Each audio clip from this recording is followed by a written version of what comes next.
আসসালামু আলাইকুম, welcome back to my channel. নতুন আরও একটা রেসিপি নিয়ে আপনাদের মাঝে হাজির হয়েছি। এখন চলছে রমজান মাস, আর রমজান মাসে ইফতারের প্লেটে যদি ছোলা ভুনা না থাকে তাহলে মনে হয় ইফতারিটাই যেন পরিপূর্ণ হয় না। তো খুব সহজ এবং সিম্পলভাবে আজকে রেসিপিটা আপনাদেরকে করে দেখাবো। আশা করছি আপনাদের উপকারে আসবে এবং ভালো লাগবে। তো চলুন দেরি না করে মূল রেসিপি শুরু করে দিই। তা ছোলা ভুনা রান্না করার জন্য আমাদের ছোলা লাগবে। তা আমি এখানে ছোলা নিয়েছি, আর সাথে একটা আলু ছোটো ছোটো কিপ করে কেটে, তো আলু আর ছোলা ধুয়ে আমি প্রেশার কুকারে পানি আর লবণ দিয়ে আমি সিদ্ধ করে নিয়েছি। তো সিদ্ধ করে পানিটা ঝরিয়ে নিয়েছি। তো আমার কাজের সুবিধার্থে কিন্তু আমি আগে থেকে সিদ্ধ করে নিয়েছি। তো এখন আমাদের কী কী উপকরণ লাগবে সেগুলো দেখেই দিচ্ছি। তো আমি এখানে নিয়েছি আদা রসুন বাটা। তো এখানে আমি পরিমাণ মতো নিয়েছি, আমি কতটুকু রান্না করব সে বুঝে আমি আদা রসুন বাটা নিয়েছি। আর এখানে নিয়েছি একটা টমেটো, ধুয়ে কিউব কিউব করে কেটে নিয়েছি পরিমাণ মতো বা স্বাদ মতো কাঁচামরিচ কুচি, আর নিয়েছি এখানে 1 কাপ পরিমাণ পেঁয়াজ কুচি। আর এখানে নিয়েছি সবগুলোই গুঁড়া মশলা আর কি, লবণ, হলুদ গুঁড়া, সামান্য একটু ঝালের গুঁড়া, ধনিয়ার গুঁড়া, জিরার গুঁড়া। তো এখন আমি রান্নার জন্য চুলায় চলে যাব। তো চুলায় চলে আসলাম, চুলায় একটা কড়াই বসিয়ে দিলাম। এখন দিয়ে দিচ্ছি সরিষার তেল। যেহেতু আমরা সরিষার তেল দিয়ে রান্না করি, তো সরিষার তেল দিয়ে দিলাম। আপনারা সয়াবিন তেল দিয়ে রান্না করলে সয়াবিন তেল দিয়ে দেবেন। তো পরিমাণ মতো তেল দিয়ে দিলাম। এখন তেলটা একটু গরম হয়ে আসলে পেঁয়াজ কুচিগুলো দিয়ে দিচ্ছি। এখন পেঁয়াজটা নেড়ে ছেড়ে একটু ভেজে নেব। তো এখানে আপনারা পেঁয়াজ কুচির পরিবর্তে পেঁয়াজ বাটাটাও দিতে পারেন। তো আমি একটু পেঁয়াজটা একটু হালকা ব্রাউন কালার করে ভেজে নেব। তো যখন পেঁয়াজটা একটু হালকা ব্রাউন হয়ে আসবে তখন আমি কাঁচামরিচ কুচি দিয়ে দিচ্ছি। আর ঝাল লবণটা কিন্তু আপনারা আপনাদের টেস্ট অনুযায়ী দিয়ে নেবেন। অনেকেই কম ঝাল খেতে পছন্দ করেন, আবার অনেকে একটু বেশি খেতে পছন্দ করেন। তো যে যেমন খেতে পছন্দ করেন সে তেমনটাই দিয়ে নেবেন। তো ঝাল কুচিটা দিয়ে একটু নেড়ে ছেড়ে এখন দিয়ে দিলাম আদা রসুন বাটা। তো আদা রসুন বাটাটা দিয়ে একটু কষিয়ে নেব, যেহেতু বাটা মশলা একটু কষিয়ে নেব, যেহেতু বাটা মশলা যে একটা গন্ধ আছে গন্ধটা না থাকে। আর এই মশলাটা কিন্তু আমি ডিপ ফ্রিজে বেটে রেখেছিলাম, এই জন্য একটু শক্ত হয়ে আছে আর কি। যাই হোক, এটা কিন্তু একটু পরেই গলে যাবে। তো এই তো গলে গেছে মশলাটা। তো এখন আমি একটু কষিয়ে নেব।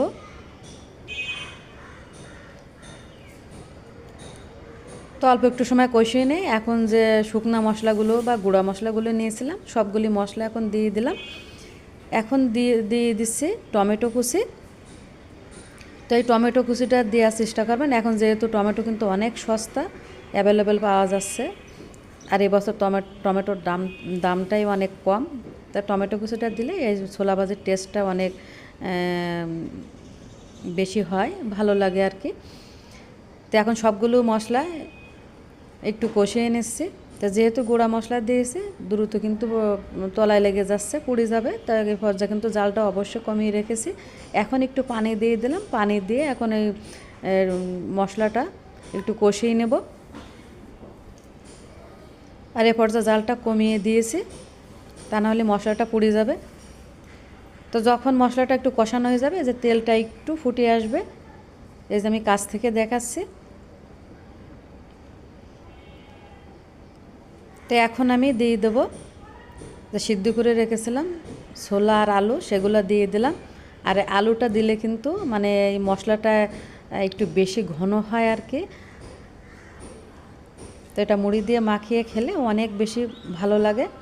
তো এই জন্য কিন্তু আলু দিয়েছে। আর আপনারা আলু পছন্দ না করলে আলুটা বাদ দিয়ে দিবেন, তবে দিলে ভালো লাগে। এখন এই ছোলা আর আলু সিদ্ধ দিয়ে দিলাম, দিয়ে একটু নেড়ে একটু কষিয়ে নেব মশলার সাথে।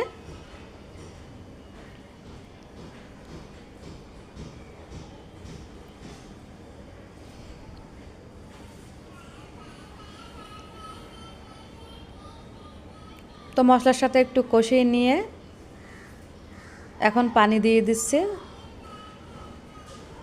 যেহেতু ছোলাটা সিদ্ধ করা, আলুটাও সিদ্ধ, সেহেতু কিন্তু এখানে পানি বেশি লাগবে না। জাস্ট যেন মশলাটা মানে ভালোভাবে কুক হয়, আর এই মশলাটা ছোলা বা আলুর ভিতরে ভালোভাবে ঢুকবে, সেজন্য অল্প একটু সময় জাল করে নেব। একটু পানি দিলাম সে অনুযায়ী।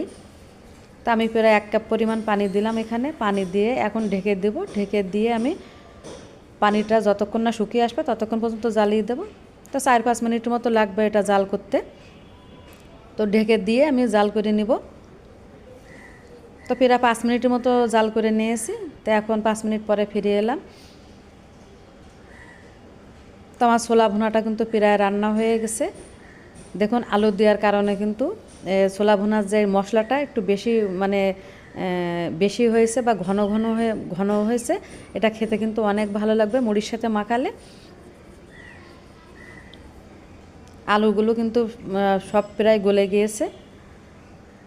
তো এখন কিন্তু রান্নার প্রায় শেষ পর্যায়ে। এখন আমি একটু ভাজা গরম মশলার গুঁড়া দিয়ে দিলাম। দিয়ে এখন ঢেকে আমি 1 মিনিটের মতো চুলার উপরে রেখে দেব। দিয়ে অল্প জালে জাল করে নেব, কারণ এ পর্যায়ে বেশি জাল দিলে তলা থেকে কিন্তু লেগে যাবে বা পুড়ে যাবে। তো ফিরে এলাম 1 মিনিট পরে। তাই তো আমার রান্না কিন্তু হয়ে গেছে ছোলা ভুনা।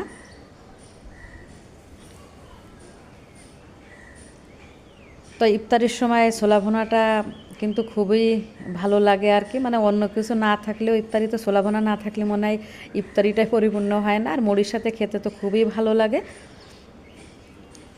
তো আমি এই যে কাছ থেকে দেখাচ্ছি, তাই তো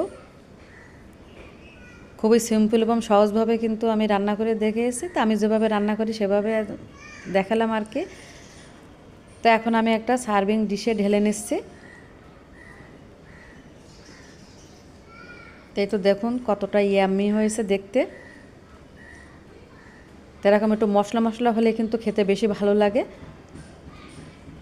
তো এখন একটু সাজিয়ে নেব এই ডিশটাকে।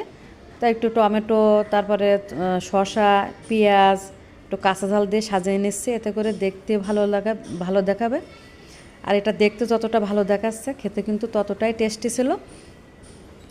তো তৈরি হয়ে গেছে খুবই সিম্পল এবং সহজভাবে ছোলা ভুনা রান্না। তো আশা করছি আমার আজকের রেসিপিটা আপনাদের ভালো লাগবে। আর ভালো লাগলে একটা লাইক দেবেন, কমেন্টস করবেন, শেয়ার করবেন ফ্রেন্ডস অ্যান্ড ফ্যামিলির সাথে। আর খুব বেশি ভালো লেগে